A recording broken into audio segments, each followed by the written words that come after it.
ہم نے صبر کر لیا، ہم نے صبر کر لیا. نہیں، یہ محدود معنی ہے. صبر کے دو معنی اور ہیں. اہل علم نے، مفسرین نے بیان کیا ہے کہ صبر کا ایک معنی یہ ہے کہ آپ کے دل میں، آپ کے ذہن و دماغ میں کچھ برائی کا خیال آئے، اس پر بھی آپ کو صبر کرنا. کیسے؟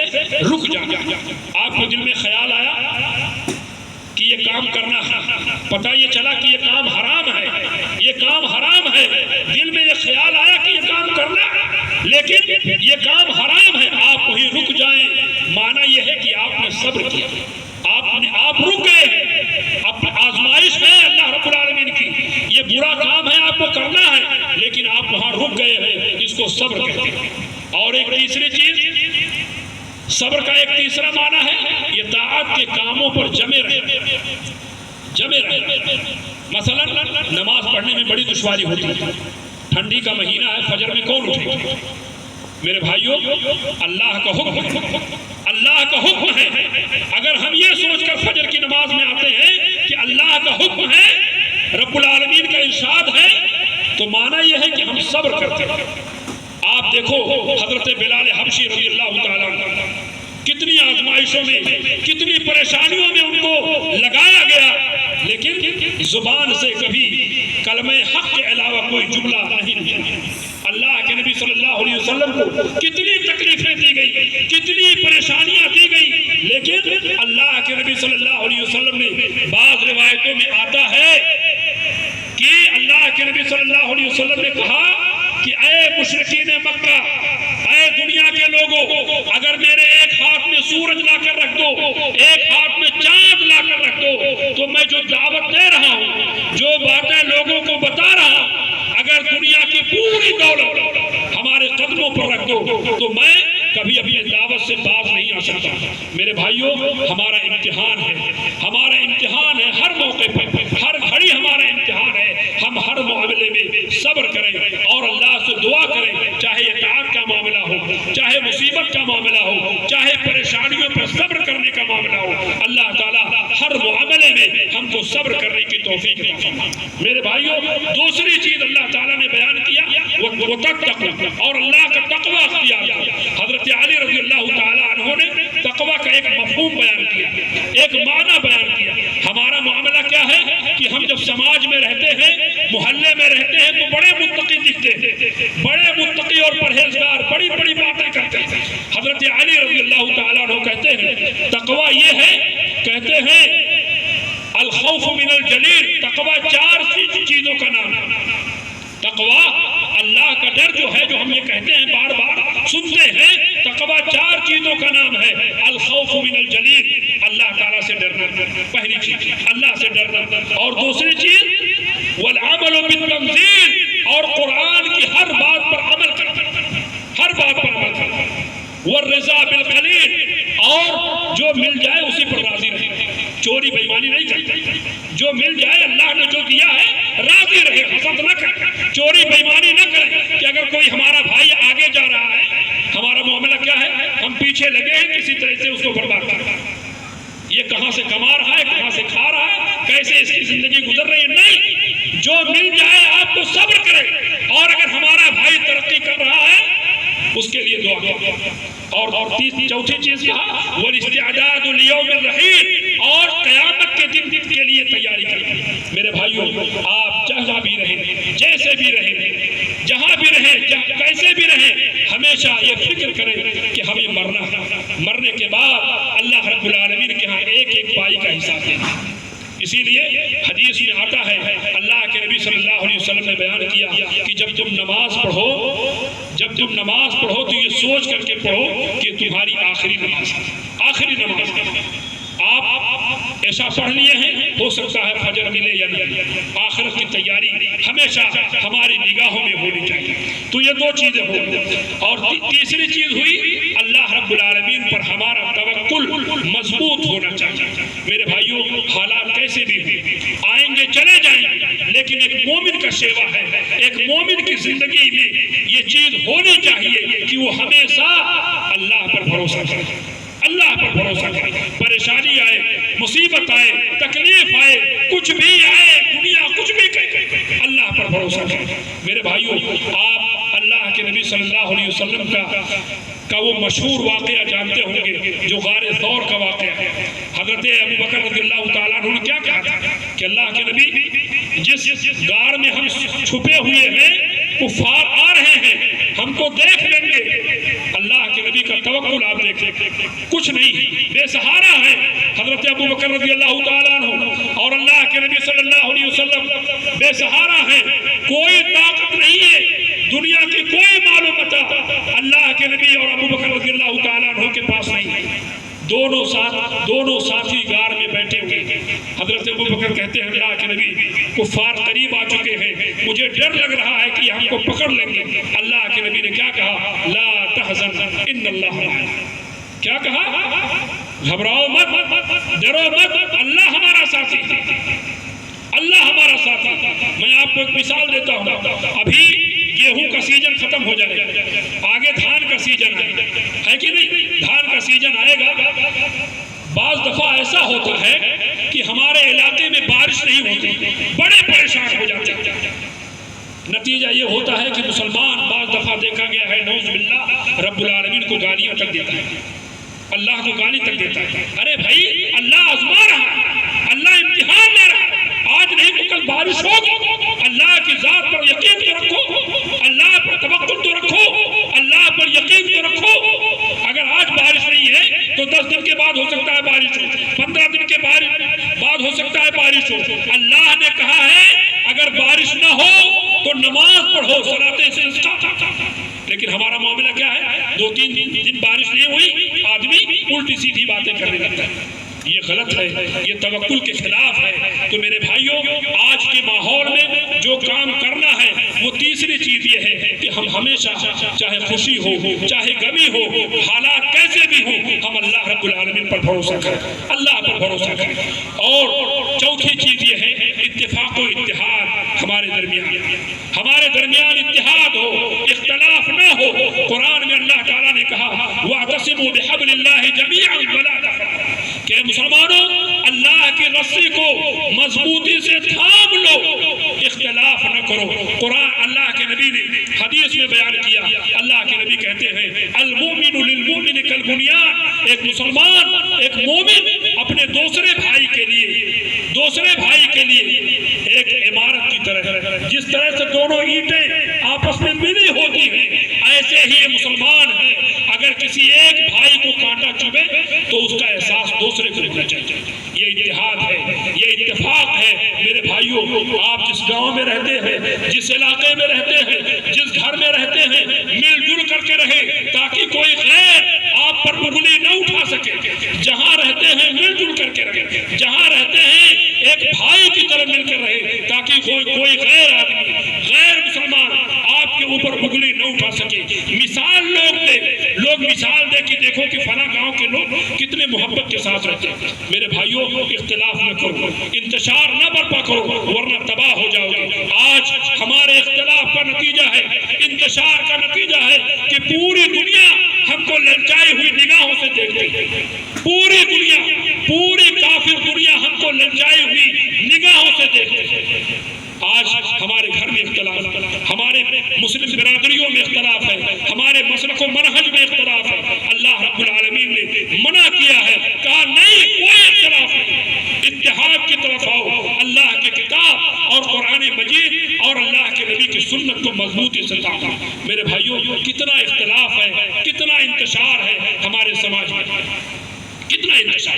ایک مثال میں آپ کو دیتا ہوں، بعض دفعہ میں نے دیکھا ہے، ہمارے اسی علاقے کی بات ہے، میں اسی علاقے میں رہتا ہوں، مجھے ہر ایک کے بارے میں پتا ہے، سب جانتا ہوں کتنی پریشانیاں ہوتی ہیں کہ ایک بھائی اپنے دوسرے بھائی سے پوری زندگی بات نہیں کرتا۔ معاملہ کیا ہے؟ مسئلہ کیا ہے؟ اختلاف، معمولی اختلاف ہے، بھائی بیٹھ کر کے معاملے حل کرو، پوری زندگی بات نہیں کرتا ہے۔ نتیجہ یہ ہوتا ہے کہ وہ بھائی دنیا سے چلا جاتا ہے۔ میرے بھائیوں، یہ حرام ہے، یہ غلط ہے، اللہ کے نبی نے منع کیا ہے۔ کہیں بھی رہو مل کر کے رہو، انتشار نہ پھیلاؤ، اختلاف کرو، اختلاف نہ کرو۔ اللہ کے نبی نے یہاں تک کہا ہے، میں آپ کو ایک حدیث سناتا ہوں، اللہ کے نبی صلی اللہ علیہ وسلم نے فرمایا کہ اللہ اللہ رب العالمین کے پاس اعمال غالباً سوموار یا خمیس کے دن ہفتے میں ایک دن اللہ کی طرف پہنچائے جاتے ہیں. ہفتے بھر کا جو ریکارڈ ہے ہمارا اللہ رب العالمین کے یہاں پہنچایا جاتا ہے. ایک دن میں پہنچایا جاتا ہے. اللہ رب العالمین کہتا ہے فرشتوں سے، کہتا ہے اللہ رب العالمین کہ میں نے سب کو معاف کر دیا، میں نے سب کو معاف کر دیا، لیکن وہ بھائی جن کے درمیان اختلاف ہے، جن کے درمیان انتشار ہے، جن کے درمیان لڑائی ہے، فرشتوں سے کہتا ہے ان کو مہلت دے دو. ہو سکتا ہے کہ یہ صلح کر لیں، ہو سکتا ہے کہ یہ اتفاق کر لیں، ہو سکتا ہے کہ یہ اتحاد کر لیں. اللہ کے نبی صلی اللہ علیہ وسلم نے فرمایا کہ حرام ہے کہ کوئی مسلمان آدمی، کوئی مسلمان عورت اپنے کسی مسلمان بھائی سے، کسی مسلمان بہن سے 3 دن سے زیادہ گفتگو بند رکھے. حرام. اللہ کے نبی نے کہا حرام لا یحل لمسلم، کسی مسلمان کے لیے جائز نہیں ہے. اللہ کے نبی نے کہا ہے کہ اگر کوئی معاملہ گھر میں ہو جائے، خاندان میں ہو جائے، لڑائیاں ہوتی رہتی ہیں، اختلافات ہوتے رہتے ہیں، اگر کوئی معاملہ ہو جائے تو 3 دن کے اندر صلح صفائی کر لو. اللہ کے نبی نے کہا کہ اگر چوتھا دن ہو گیا اور اگر مر گئے تو جس کی غلطی تھی وہ جہنم میں جائے. تو میرے بھائیوں اختلاف نہ کریں، انتشار نہ پھیلائیں. جہاں بھی رہیں ہم اتحاد کے ساتھ رہیں، چاہے اپنے گھر میں، چاہے اپنے سماج میں، چاہے اپنے ماحول میں. میں ایک مثال اور کہہ کر کے اپنی بات آگے بڑھاتا ہوں. مثال یہ ہے کہ میرے بھائیوں ہمارے یہاں شادی بیاہ کا معاملہ بڑا خطرناک ہوتا جا رہا ہے. اللہ کی قسم شادی بیاہ کا معاملہ محض اختلاف کی وجہ سے بڑا خطرناک ہوتا جا رہا ہے. میرے بھائیوں گھر میں لڑکی جوان ہے، گھر میں لڑکی بڑی ہو گئی ہے، لیکن ہماری برادری کا کوئی رشتہ نہیں مل رہا. اب آدمی یہ سوچتا ہے کہ بھائی انصاری ہے تو انصاری برادری ہی ملے، یا اگر کوئی خان ہے تو وہ یہ سوچتا ہے کہ خان برادری ہی ملے. میرے بھائیوں یہ بھی اختلاف کی ایک شکل ہے. آپ کے گھر میں وہ بچی بیٹھی ہوئی ہے، محض اس لیے شادی نہیں کر رہے ہیں کہ ہماری برادری کا کوئی لڑکا نہیں مل رہا ہے. اب وہ لڑکی بڑی ہو گئی، جوان ہو گئی، اور جوانی کے بعد عمر کے دوسرے مرحلے میں پہنچ گئی ہے. میرے بھائیوں یہ بھی اختلاف کی ایک شکل ہے. ذات برادریوں میں اپنے آپ کو مت بانٹو. اللہ کہتا ہے قرآن مجید میں، اللہ کہتا ہے ان اکرمکم عند اللہ اتقاکم، اللہ کے نزدیک سب سے باوقار اور سب سے اچھا آدمی وہ ہے جو سب سے زیادہ متقی، سب سے زیادہ متقی. اگر ایک غریب آدمی آپ کے معیار پر اترتا ہے، وہ دیندار ہے، نیک ہے، صالح ہے، اپنی بیٹی کی شادی کر دو. روزی کی ذمہ داری اللہ کی ہے، روزی دینے والا اللہ ہے، لیکن محض برادری کے اختلاف کی وجہ سے میرے بھائیوں کتنی شادیاں برباد ہو جاتی. تو اس طرف بھی دھیان دیجیے. اور ایک چیز اور ہے کہ میرے بھائیوں مکمل اسلام میں داخل ہو جائیے. یا ایھا الذین آمنوا ادخلوا فی السلم کافہ، کہ اے ایمان والو مکمل اسلام میں داخل ہو جائے. ہمارا معاملہ کیا ہے؟ قربانی کرنا بڑا اچھا لگتا ہے، تو قربانی پورے گاؤں میں ہوتی، امیر غریب جو سب قربانی کرتے ہیں، ہے کہ نہیں؟ سارے لوگ قربانی کرتے ہیں. کیوں؟ بھائی قربانی آسان ہے. بکرا لایا مارکیٹ سے اور ذبح کر دیا، بچوں کو کھلا دیا، بڑا آسان ہے. لیکن نماز پڑھنا بڑا مشکل ہے. تو آدمی کیا کرتا ہے؟ وہاں ڈانڈی مار دیتا ہے، کہتا بھائی کون جائے کرنے، بڑا مشکل کام ہے. جہاں آسانی ہے وہاں لے لیتا ہے، اور جہاں مشکلات ہیں وہاں آدمی چھوڑ دیتا ہے. جہاں آسانیاں وہاں آپ لے لیتے ہو. آپ بتاؤ اللہ سے غداری کرتے ہو؟ ہم اللہ کو دھوکہ دیتے ہیں کہ جہاں آسانی ہے وہاں ہم نے دین کو لے لی، اور جہاں مشکلات ہیں، نماز پڑھنا بڑا مشکل ہے تو ہم نماز کو چھوڑ دیتے ہیں. زکوٰۃ دینا بڑا مشکل ہے، زکوٰۃ نہیں دیتے ہیں. روزہ رکھنا بڑا مشکل ہے، روزہ نہیں رکھتے ہیں. تو میرے بھائیوں یہ طریقہ غلط ہے. یا ایھا الذین آمنوا ادخلوا فی السلم کافہ، اے ایمان والو اللہ کے دین کی طرف آؤ، مکمل اسلام میں داخل ہو جاؤ. مکمل اسلام، پورا دین، آپ کی نماز، آپ کا روزہ، آپ کا حج، آپ کے معاملات، آپ کی شادی بیاہ، آپ کی زندگی کا پورا ریکارڈ اسلام میں آ جائے. اس کو کہتے ہیں مومن اور مسلم. میرے بھائیوں آخری چیز سے پہلے ہم کو آج کے دور میں جو چیز کرنا ہے، ہمارے برادر بھائی کسی بھائی نے بھی وہ چیز بیان کی ہے کہ آپ جہاں بھی رہیں اپنے علماء سے جڑ کر کے رہیں. اپنے بڑوں سے جڑ کر کے رہیں، بڑا فائدہ ہے اس میں، میں آپ کو بتاتا ہوں بڑا فائدہ ہے اس میں۔ آج ہم تو نہیں جانتے ہیں، ہمارے یہ اخوان ہمارے بھائی جانتے ہوں گے کہ ہمارے ایسے نوجوان ہیں جو محض علماء سے نہ ملنے کی وجہ سے غلط راستے پر چلے گئے، غلط راستے پر چلے گئے، غلط راستے پر چلے گئے۔ میں آپ کو ایک مثال دیتا ہوں، سعودی عرب کے اندر ایک واقعہ ہوا تھا کہ دیکھو جب آدمی عالم سے نہیں ملتا ہے، علماء سے نہیں ملتا ہے، بزرگوں کی صحبت میں نہیں رہتا ہے، تو ایسے معاملہ ہوتا ہے۔ ایک آدمی اس نے اپنے ماں باپ کو قتل کر دیا، ماں باپ کو مار دیا۔ ماں باپ کو کیوں مارا بھائی؟ کہا کہ یہ سب بدین لوگ ہیں، مسلمان ہیں، ماں باپ مسلم ہیں، مار دیا۔ کہا کہ یہ مسلمان نہیں، یہ کافر ہیں، مار دو۔ اور اسلام میں کافر کی سزا قتل۔ میرے بھائیو یہ حرام ہے، یہ اسلام کو غلط سمجھنے کا نتیجہ ہے۔ آپ جانتے ہو کہ ایک بہت بڑا فتنہ مسلمانوں کے اندر جو پنپا ہے، داعش کا فتنہ، داعش کا فتنہ ہے، دہشت گردوں کا فتنہ۔ یہ کہاں سے آیا ہے؟ یہ علماء، صحیح علماء سے نہ جڑنے کا نتیجہ ہے، صحیح علماء سے، صحیح لوگوں سے نہ جوڑنے کا نتیجہ۔ آج ہمارا نوجوان غلط راستے پر جا رہا ہے۔ میرے بھائیوں، آپ کے علاقے میں عالم موجود ہیں، ماشاءاللہ، دیکھو ایک ہمارے بھائی عالم ہو رہے ہیں، اب آپ لوگ ان سے جڑے ہیں تو ہمارے لوگ کیا کرتے ہیں؟ ارے مولوی صاحب وہ ہمارے مزاج کے نہیں، کیا کرتے ہیں؟ وہ میرے مزاج کا فتویٰ نہیں دیتے، میرے مزاج کی باتیں نہیں کرتے۔ تو ہمارا معاملہ کیا ہے کہ ہم اپنے مزاج کو ڈھونڈتے ہیں کہ کوئی ایسا آدمی ملے جو ہمارے مزاج کے مطابق کام کرے۔ میرے بھائیوں یہ غلط ہے۔ آپ علماء سے جڑ کر رہیں، لوگوں سے جڑ کر کے رہیں، اس میں فائدہ ہے، برکت ہے، خیر ہے، بھلائی ہے۔ علماء سے جو لوگ نہیں جڑتے ہیں وہ صحیح دین کی طرف کبھی بھی نہیں آ سکتے۔ آپ جانتے ہیں جن کو کہ یہ صحیح عالم ہے، صحیح رہنمائی کرے گا، آپ ہمیشہ اس سے جڑ کر کے رہیں، اسی میں ہماری بھلائی ہے، اسی میں ہمارا خیر ہے۔ میرے بھائیوں، آج دنیا میں صحیح علماء ہیں، صحیح منہج کے ماننے والے ہیں، اسی لیے صحیح دین موجود ہے۔ جس دن یہ لوگ چلے جائیں گے میرے بھائیوں بگاڑ آ جائے گا، سماج میں تباہی آ جائے گی۔ اور آخری چیز سے پہلے ایک چیز بتاؤں گا کہ آپ وقت کی قدر کریں، وقت کی قدر کریں۔ میرے بھائیوں، ہم دیکھتے ہیں چوراہوں پر بڑی مستیاں ہوتی ہیں، بڑی مستیاں ہوتی ہیں۔ ہم دیکھتے ہیں کہ ہمارا بھائی پریشان حال ہے، چوراہے پر پڑا موبائل لے کر کے اور دن بھر وہیں پڑا ہے چوراہے۔ بھائی کیا کرتے ہو؟ گیم کھیلتے۔ وہاں آپ کی ماں پریشان ہے، آپ کی بیوی پریشان ہے، آپ کے گھر والے پریشان ہیں، اور یہاں نوجوان چوراہے پہ بیٹھ کر کے گیم کھیلتا ہے۔ میرے بھائیوں، وقت کی قدر کریں۔ قرآن حدیث میں ہے، اللہ کے نبی نے فرمایا ہے کہ اللہ تعالیٰ وقت کے بارے میں سوال کرے، اور اللہ رب العالمین نے کہا، اللہ کے نبی نے حدیث میں فرمایا ہے کہ دو نعمتیں ایسی ہیں جن کا آدمی کو احساس نہیں ہوتا، ایک ہے وقت اور دوسری ہے صحت و تندرستی۔ آج ہمارے پاس صحت ہے، اللہ نے صحت دی ہے، تندرستی دی ہے، اللہ کی خوب عبادت کرتے ہیں۔ یہ صحت آج ہے، ہو سکتا ہے کل نہ رہے۔ آج اللہ نے ہم کو وقت دیا ہے، اپنے علماء سے مل کر کے رہیں، ان سے دین کی باتیں سیکھیں، کتاب و سنت کی بات جانیں، اور لوگوں سے مل کر کے رہیں، اپنے ماں باپ کی خدمت کریں، بچوں کی خدمت کریں، ان کے درمیان رہیں۔ ہو سکتا ہے کل یہ وقت نہ ملے، تو میرے بھائیوں آپ کہیں بھی رہیں، اپنے وقت کی قدر کریں، اپنے وقت کی قدر کریں۔